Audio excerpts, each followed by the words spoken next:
I'd like to introduce Kristal Picolet at this point in time. She's from Owasso with Common Core, and her story is really excellent. I hope you read about her a little bit in your program. And here is Kristal without further ado.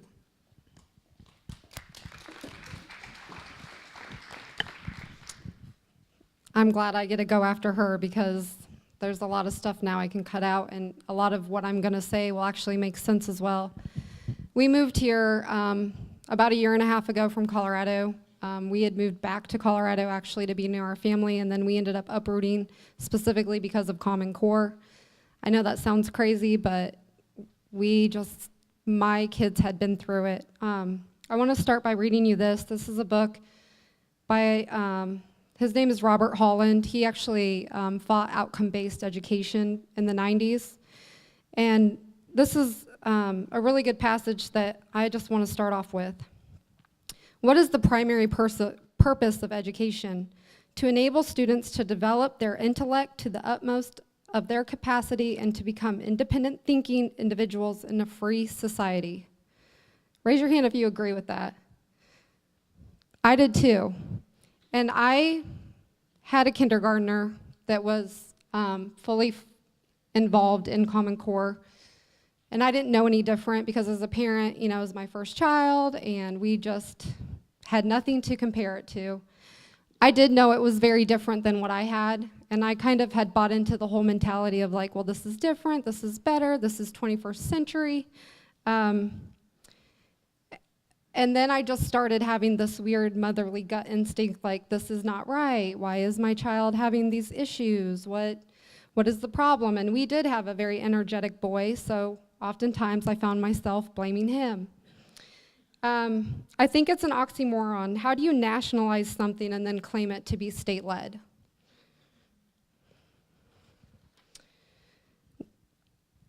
We actually did attend, like I said, it was a P20 school. It was a grand opening. Its grand opening was in 2010 when these standards were adopted. It was built specifically to be a pilot school for Common Core. The main thing that we noticed after moving here was that our children, for the first time, when we moved here, I have a 2nd and 3rd grader right now, and we actually held my son back when we moved here. It was monumental. I'm so glad that we did that because he had no foundation. I mean, it was like we talk about the Bible, building your foundation on rock or sand. He had nothing. His foundation had been built on air. And I remember him coming home, and again, like she said, we're in Owasso, and he said, "Mom, I loved school today. It was so much fun. We got a color."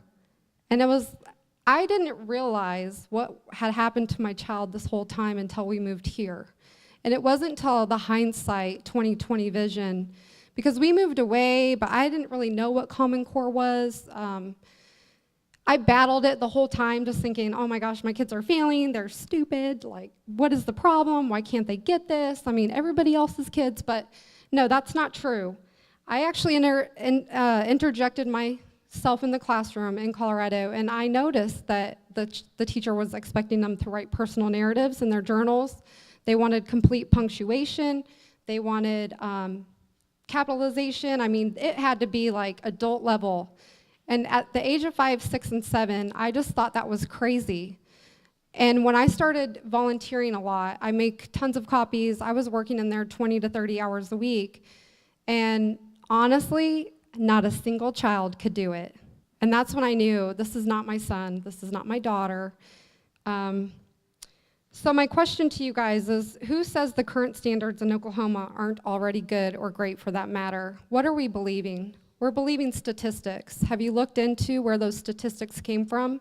It came from the designers of the program. Of course they're going to tell us our schools are failing. Our schools are not failing. I can tell you when we moved here on a traditional classical education, my son grew by 3 years in 1 year. He had not grown at all on 3 years of Common Core, at all. Let me read to you, you'll hear a lot of times with Common Core the term rigor. We're gonna bump the standards up. We're gonna create more rigor.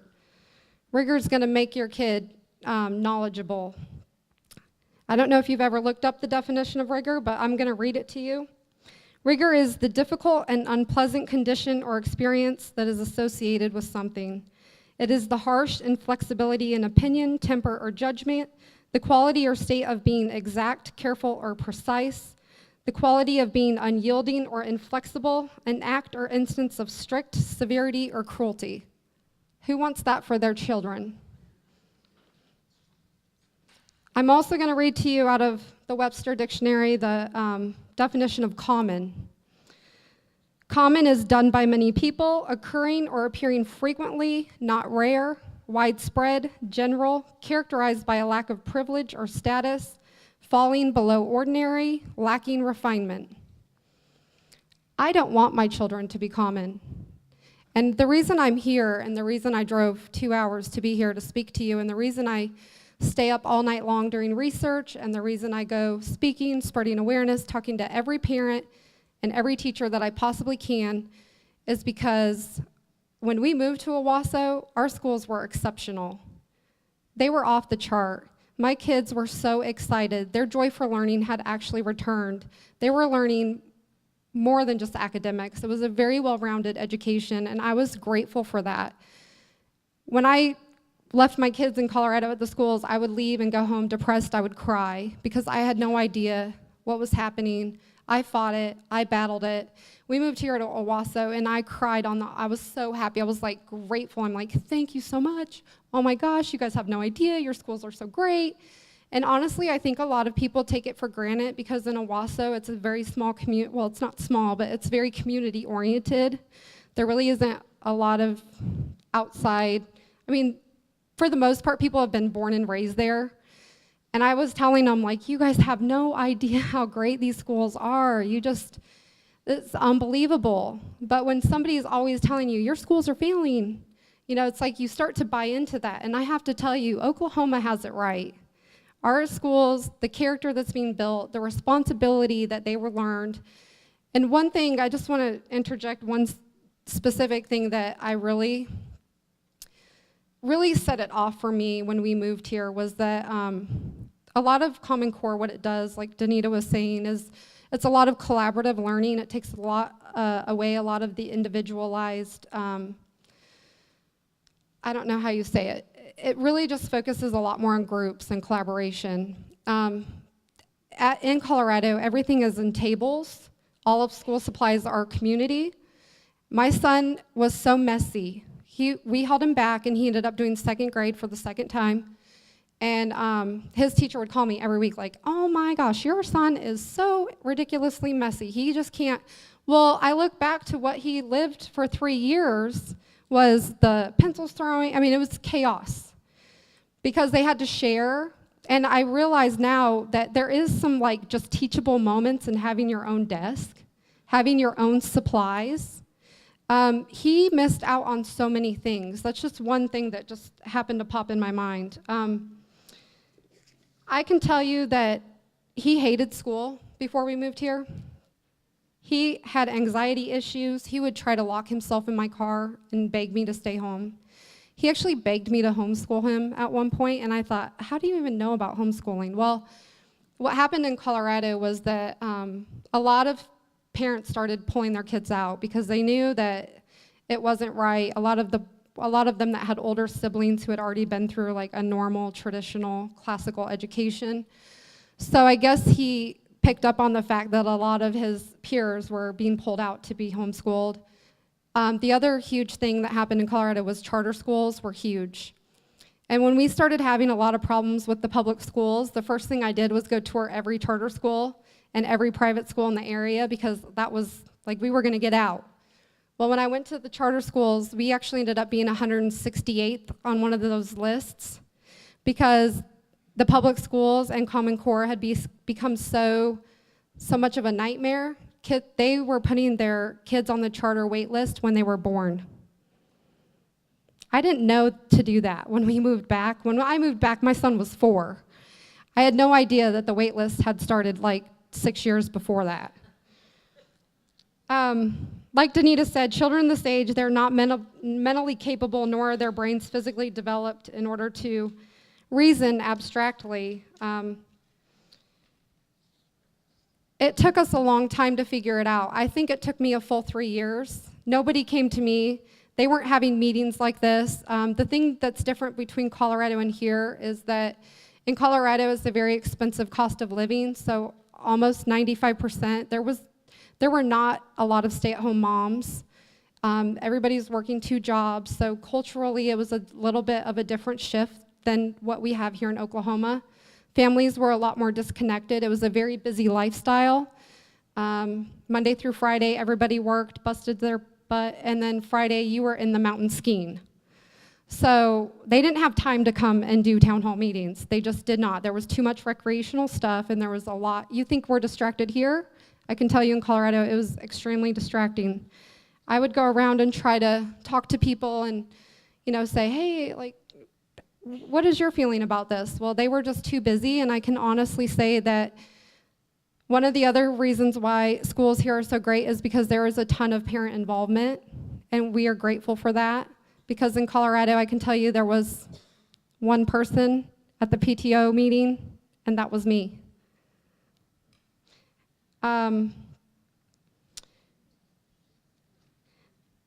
She was talking about iPads, and one thing that's very difficult with Common Core is the costs of technology.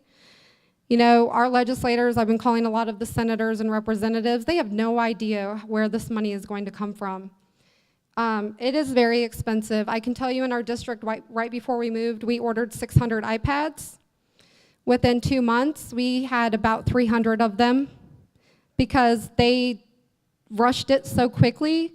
They didn't really think about, well, who was responsible when the child lost this or dropped it or broke it or stole it?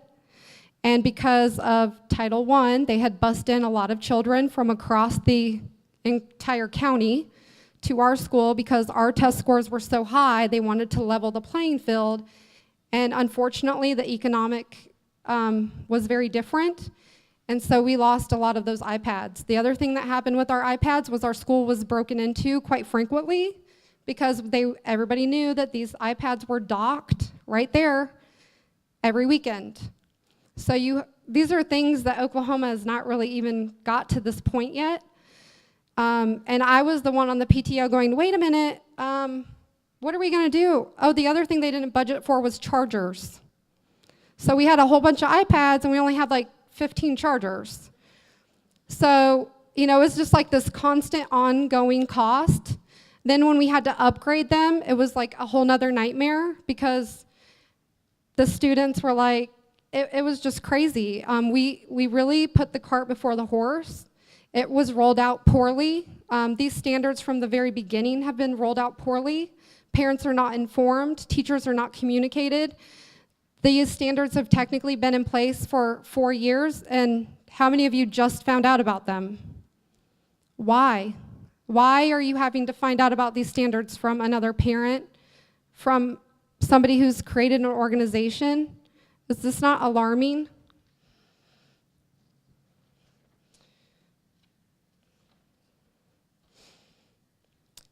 I want to move into, because Danita did such a great job on the Kinder First, Second, Third, let me tell you how the Common Core is going to affect the older students. Imagine an older student who has learned a traditional method their entire life, and now what Common Core is considered a transitional method. Traditional meaning it's very objective, it's very fact-based. When you think about transitional methods, it's a little more perspective, again, a lot more reasoning. And so I just want to read to you, there's a problem with the older students, and it's called a gap. The gap is huge. Imagine if a child has been taught this traditional approach their whole life, known as the fact-based approach to learning. What's going to happen when they are only tested on the new transitional approach? I'm going to give you an example scenario.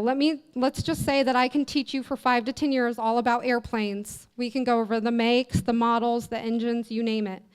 We will study it. We will put forth your best effort to master an entire product line. And then when you go to take your final test, which these are called EOIs, or an end of instruction exam, in order to complete your graduation, which right now high school students have to pass 4 out of 7 to graduate, your boss will now hand you a test with questions only related to automobiles. This is still a mode of transportation, it's just not the specific mode that you have been mastering. How do you think you would feel? What would be your success rate and or your test score? Do you see where the gap lies? I know that's a pretty bold analogy, but essentially for these high school kids, the other thing that goes away is GPAs. And I don't know, Oklahoma is still kind of on the fence with this, but in Colorado, we did not have GPAs. My child either got a 1, a 2, or a 3. You could be below grade level, you could be approaching grade level, or you could be at grade level. There was no advanced. You do 1, 2, 3, okay. Well, in Owasso, we're in the first phase of implementing, so right now our kinder first and second are getting the standards-based grading. Third and higher are still on the A, B, C, D, F scale, the GPA scale. My superintendent is not exactly even sure because he says it changes daily whether or not they're going to all go to standard-based grading or whether or not they're going to have A, B, C, D, F.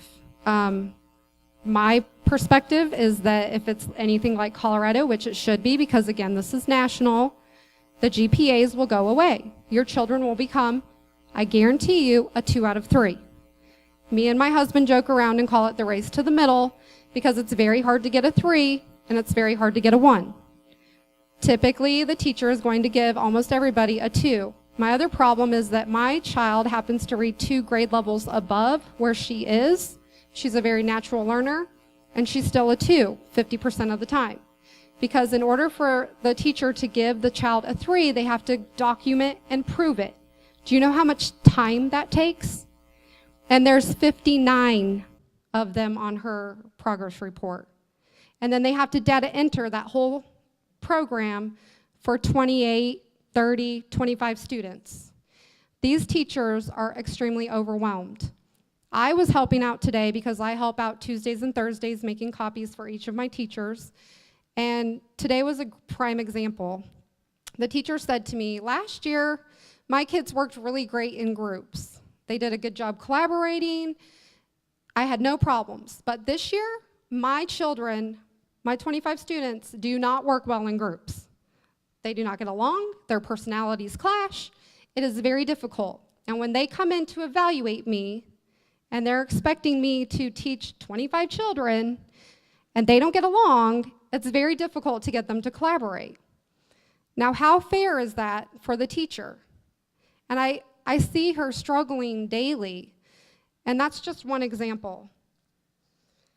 The other thing that just happened last spring was they changed the cut score. I don't know if you guys were familiar with that, but after the children took the test, all of the students, the state then came back and said, okay, well, by the way, now in order to receive an A, you had to get a 95 or higher.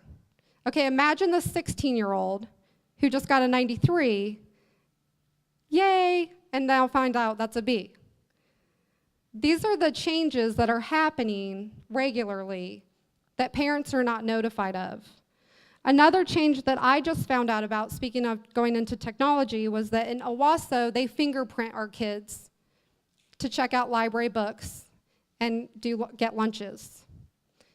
I went in and I found out about this, and I was very upset about that because I'm a Christian mother, and I've read my Bible, and whether or not you agree with what I agree, my point was I was never notified. I never had to sign on anything, and I went in and asked my superintendent, I just found out about this. We've lived here 18 months. I work in the school. I'm here 20 hours a week. How did I not know this? He said, well, just so you know, we posted that on our website 3 years ago. And we also did a study back then, and nobody responded to it, so therefore we went ahead and implemented it. My children came home, and I asked them, hey, how do you check out library books? Oh, we just put our finger on this little thing, and it scans it, and we just, what's the big deal? I go, well, the big deal is that you don't think that's a big deal. That's a problem for me because I was not notified of this. I did not sign anything. I did not give parent consent. Now my children go back to the paddle. I went in and I opted them out. What Jenny and Donita and what I'm trying to get at is that this is a top-down approach to education.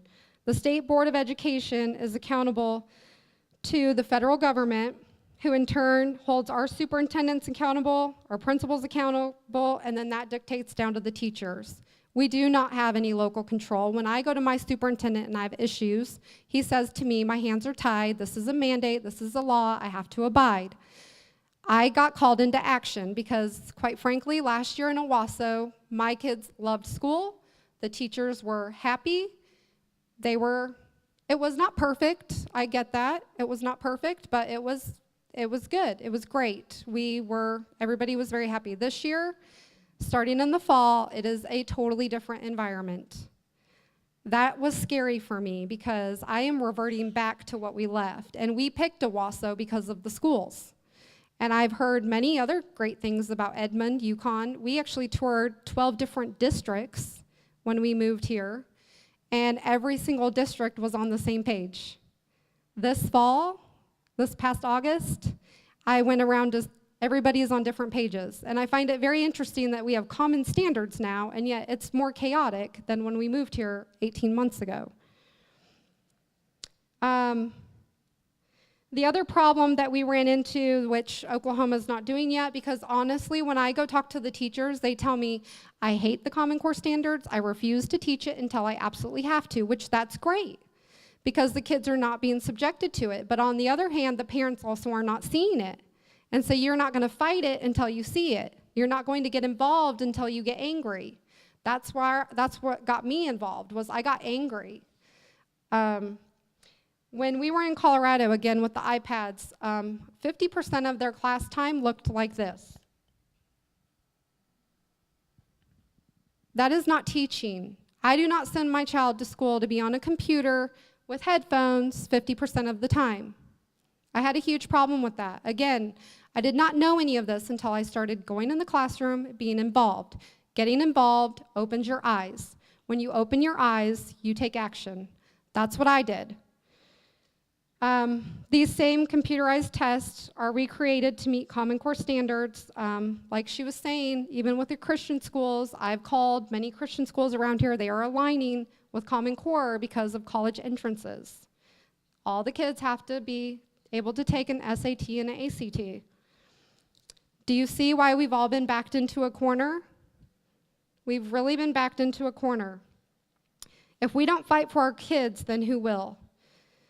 She went over the fact that teachers are being evaluated. I can tell you there's a lot of factors in my kids' class right now. There's one student in particular that I think about. He has cystic fibrosis. He's in the hospital a lot.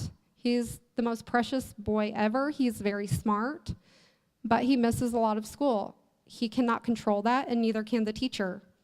His mom is very involved.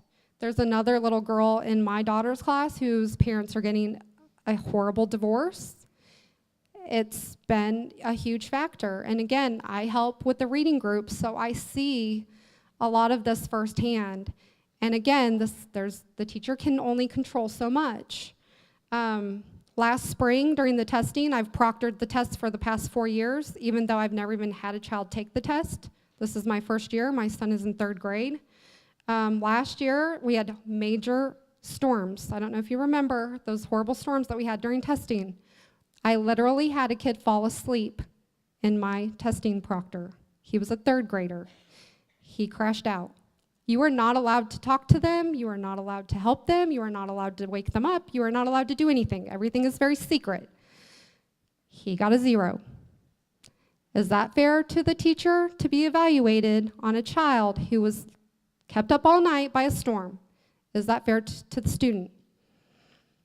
If we would be on the RSA like we are, the Reading Sufficiency Act this year, he would be held back because he got a 0. I can tell you right now, I already opted my children out of everything. My 2nd grader is no longer taking dibbles. She's no longer doing anything. I did my research, and everything, every benchmark, every module, every assessment is aligned to Common Core. The teachers are testing and assessing more than they're teaching. My superintendent told me that 24% of the academic time right now goes strictly to testing. I decided also with my third grader that he was more valuable than any given test. He is a straight A student, he gets hundreds on his spelling, and he's in the 90 percentile for math. I do not want him defined by that third grade test. And they just took a third grade reading comprehension test 2 weeks ago, and I have a Woodward News article that said it came in at a 6th to 8th grade level. Every single child in Owasso School District failed that test. I decided at that point I was not going to let that define my child. I have opted him out. The main reason why is I would like to make a statement and tell the state that you are not going to do this to my child anymore. I have had a ton of backlash. In fact, I got called into the principal's office again. I'm meeting with her on Monday. I don't care. His schoolwork, his straight A's, his spelling tests, his math quizzes should count for something. Yes.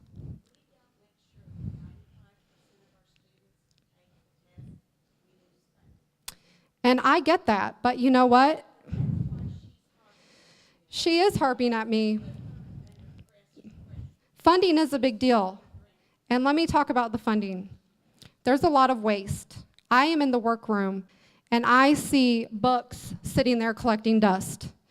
If we continue to just fund it and fund it and fund it and fund it, they are not resourceful. So to me, until they can manage their budget, I am not going to keep funding it. So therefore, I'm done allowing my kids to be guinea pigs and take tests. I just have one more part that I'm going to conclude with this. There's a coach named John Wooden. He was a UCLA basketball coach. You guys may or may not have heard of him. I'm just going to read this last part and I'll be done. In 1934, as a 24-year-old high school coach in Kentucky, Coach Wooden began writing down his ideas, which would lead to the definition of success and, more importantly, how to achieve it. To Coach Wooden, it wasn't about the final score. It wasn't about winning. It wasn't about losing. It wasn't about being defined. It was about the hard work. It was about the effort put forth in the journey in order to get to their final score. If you did your best in preparation during the contest, and if you practiced hard in whatever it was you were doing, both on and off the basketball court, then it was going to be a successful journey regardless of the outcome. Coach Wooden worked on something he called the Pyramid of Success. If you have not read that book, I recommend you get it. It is amazing. In 1934, he decided on some pillars or cornerstones. They were industriousness, enthusiasm, which were the two most important building blocks of his pyramid.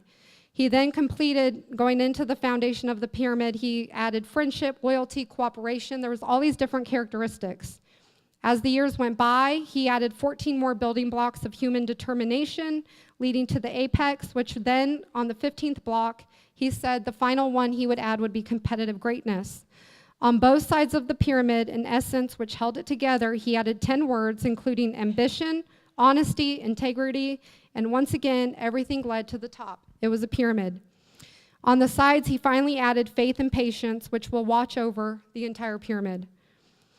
He finally stated and finished up, success is peace of mind, which is a direct result in self-satisfaction, knowing you did your best to become the best that you could be and the best that you were capable of. That, to me, is what I want my students to learn, and that's why I'm fighting Common Core.